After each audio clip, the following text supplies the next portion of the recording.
Nama ilmiah, bakteria, adalah kelompok mikroorganisme bersel satu yang diklasifikasikan pada tingkat domain. Bersama dengan domain Archaea, bakteri digolongkan sebagai prokariota. Bakteri merupakan salah satu bentuk kehidupan pertama yang muncul dan saat ini menghuni sebagian besar habitat di bumi. Bakteri dapat hidup di tanah, air, mata air panas yang asam, limbah radioaktif, hingga kerak bumi. Ciri-ciri bakteri: pertama, berukuran kecil. Kedua, terdiri dari satu sel atau uniseluler. Ketiga, tidak memiliki membran inti atau prokariotik. Keempat, ukuran tubuh berdiameter 0,1 sampai 1 mikron dengan panjang 1 sampai 20 mikron. Kelima, hanya dapat dilihat melalui mikroskop. Keenam, hidup berkoloni atau secara soliter. Ketujuh, bersifat kosmopolit atau berhabitat luas. Kedelapan, memiliki dinding sel. Kesembilan, beberapa di antaranya bisa berbentuk endospora pada kondisi lingkungan yang kurang menguntungkan. Struktur bakteri. Kapsul. Sel bakteri dapat menghasilkan lendir. Lendir tersebut tersusun dari air dan polisakarida dan biasanya terdapat pada bakteri saprofit. Lendir yang terkumpul kemudian menebal dan membentuk kapsul yang tersusun atas glikoprotein. Dinding sel. Dinding sel pada bakteri peptidoglikan yaitu sejenis polisakarida yang berikatan dengan protein. Serupa dengan kapsul, dinding sel juga berfungsi sebagai lapisan pelindung dan juga untuk mempertahankan bentuk sel bakteri. Membran sel. Membran sel atau membran plasma tersusun dari fosfolipid dan protein. Sifatnya semi-permeabel dan berfungsi untuk mengatur keluar masuknya zat ke dalam dan keluar sel bakteri. Pili. Pili merupakan rambut-rambut halus yang tumbuh dari dinding sel. Mirip dengan flagella, tapi ukurannya lebih pendek dan bentuknya kaku. Fungsinya adalah untuk membantu perlekatan pada substrat dan penyaluran materi genetik pada saat konjugasi. Flagella. Flagella yang juga disebut bulu cambuk terdapat pada dinding sel dan berfungsi sebagai alat gerak. Flagella hanya dimiliki oleh bakteri yang berbentuk batang, vibrio, dan spiral. Sitoplasma. Sitoplasma merujuk kepada cairan tidak berwarna yang tersusun dari air, bahan organik protein, karbohidrat, lemak, garam mineral, enzim, ribosom, dan asam nukleat. Sitoplasma merupakan tempat terjadinya reaksi metabolisme pada bakteri.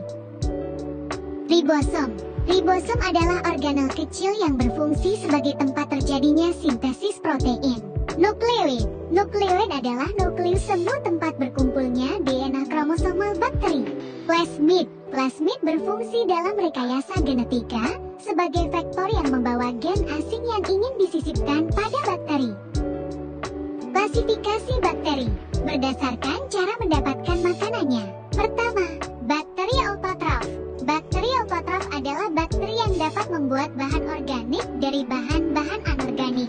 Bakteri yang memperoleh energi dari cahaya disebut bakteri fotoautotrof dan memiliki pigmen untuk berfotosintesis. Contoh, bakteri fotoautotrof Rhodobacter. Bakteri yang memperoleh energi dari pecahan senyawa kimia disebut bakteri kemoautotrof. Contoh Nitrosomonas dan Nitrobacter. Kedua, bakteri heterotrof. Bakteri heterotrof adalah bakteri yang tidak dapat membuat bahan organik. Cara bakteri ini memperoleh makanannya dengan menguraikan sisa-sisa tubuh organisme lain dan memperoleh makanan dari bahan-bahan organik di sekitarnya. Contohnya Bacillus anthracis. Berdasarkan kebutuhan oksigennya. Pertama, bakteri aerob adalah bakteri yang hanya bisa tumbuh jika ada oksigen. Contoh Thiobacillus. Kedua, bakteri anaerob. Bakteri anaerob dibagi menjadi dua jenis yaitu bakteri anaerob fakultatif, dapat tumbuh dengan baik ada maupun tidaknya oksigen bebas. Contoh Escherichia coli dan Salmonella. Bakteri anaerob. Bakteri anaerob obligat adalah bakteri yang tumbuh tanpa oksigen bebas, akan mati jika ada oksigen bebas. Contoh Clostridium. Ketiga, bakteri mikroaerofil. Bakteri mikroaerofil adalah bakteri yang dapat tumbuh jika ada oksigen bebas dalam jumlah sedikit 0,2 atmosfer. Contoh Spirulominus. Berdasarkan suhu untuk pertumbuhannya. Pertama, bakteri psiklofil adalah bakteri yang hidup dan tumbuh pada suhu rendah, yaitu antara 0 sampai 30 derajat Celcius. Bakteri ini banyak terdapat di dasar lautan, di daerah kutub, dan juga pada bahan makanan. Contoh bakteri Pseudomonas. Kedua, bakteri mesofil adalah bakteri yang mampu hidup dan tumbuh pada suhu 25 sampai 40 derajat Celcius. Bakteri ini banyak terdapat pada tanah, air, dan tubuh vertebrata. Contoh Escherichia coli. Ketiga, bakteri termofil adalah bakteri yang mampu hidup dan tumbuh pada suhu 45 sampai 75 derajat Celcius. Bakteri ini dapat dijumpai pada tempat yang bersuhu tinggi, misalnya tempat pembuatan kompos. Contoh bakteri Thermus aquaticus. Keempat, bakteri hipertermofil adalah bakteri yang mampu hidup dan tumbuh di atas suhu 75 derajat Celcius, misalnya di mata air panas. Contoh bakteri Thermococcus gamma tolerans. Berdasarkan struktur kimia dinding selnya, pertama, bakteri gram positif. Bakteri gram positif memiliki dinding sel yang tersusun atas lapisan peptidoglikan yang relatif tebal dan mengandung asam teikoat. Bakteri jenis ini lebih rentan terhadap antibiotik penisilin, tetapi lebih resisten terhadap gangguan fisik. Contoh, Bacillus, Clostridium, Staphylococcus, dan Streptococcus. Kedua, bakteri gram negatif. Dinding sel bakteri gram negatif terdiri atas dua lapisan, yaitu lapisan luar dan lapisan dalam. Dinding selnya tidak mengandung asam teikoat. Bakteri ini resisten terhadap antibiotik penisilin, tetapi kurang resisten terhadap gangguan fisik. Contoh, Salmonella, Escherichia, Azotobacter, dan Acetobacter. Berdasarkan bentuknya.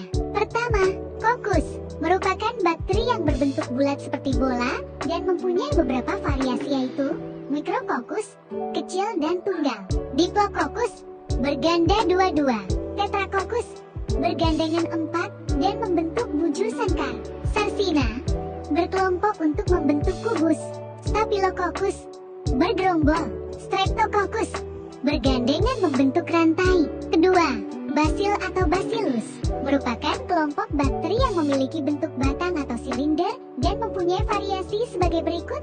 Diplobacillus apabila gandengan dua-dua, Streptobacillus bergandengan membentuk rantai.